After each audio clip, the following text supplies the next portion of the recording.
drastically wrong between us. Between husband and wife.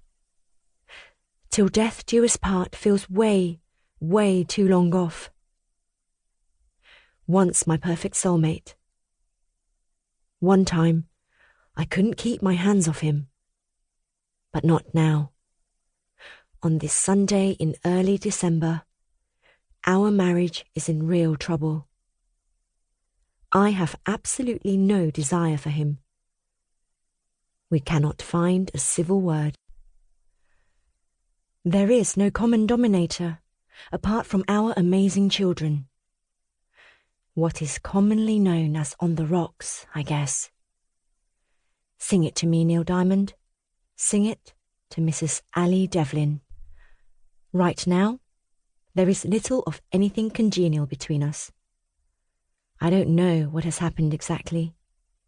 I have my suspicions, obviously, but not as to how it happened or when exactly it happened.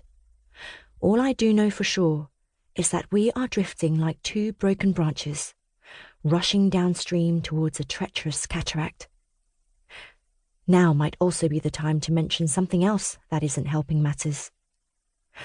I have recently started to fancy a guy in work. My friend. My colleague. I'm embarrassed to admit this to myself, and I would never admit it to another living soul. But I've started to fantasize about him, and it's dirty. Pushing him up against the public bathroom wall kind of stuff. George Michael's Outside lyrics spring to mind. Teenage stuff.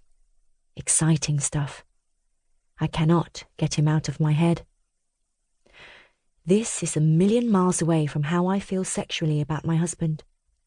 So when I say something's not quite right between us, you get it now, right? Me, a married mother of 2. How could I say such a thing, right? Awful, I know. I totally agree with you. I am ever so slowly, metaphorically ripping from the bottom up my marriage certificate. I know that. I keep moving my head. Mum? Jade, my 11-year-old daughter, speaks from my half-closed bedroom door, and I snap my eyes open. Yes, love? I answer her. Bang, back into reality. My Wurzel Gummidge mummy head screws on tight. Seriously, Mum?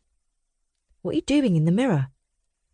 And wear my grey Hollister leggings with the black stripes down the sides, huh? Jade drawls. Grey leggings. I tap my head repeatedly with my index finger. I must know the answer to this one. I've literally finished putting away all the laundry in the house. It comes to me. Ah, they're in the hot press. But I have just taken them off my radiator, so they may still be damp. I warn her. But Dad said he's taking a zip lining, so I need them.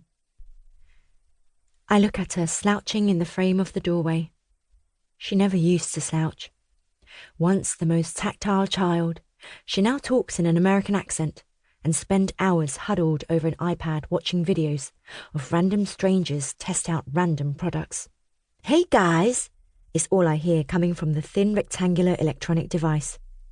Obsessed with watching 7 Supergirls, which don't seem at all super to me, talking about nothing worthwhile, taking selfie after selfie, pouting at a camera.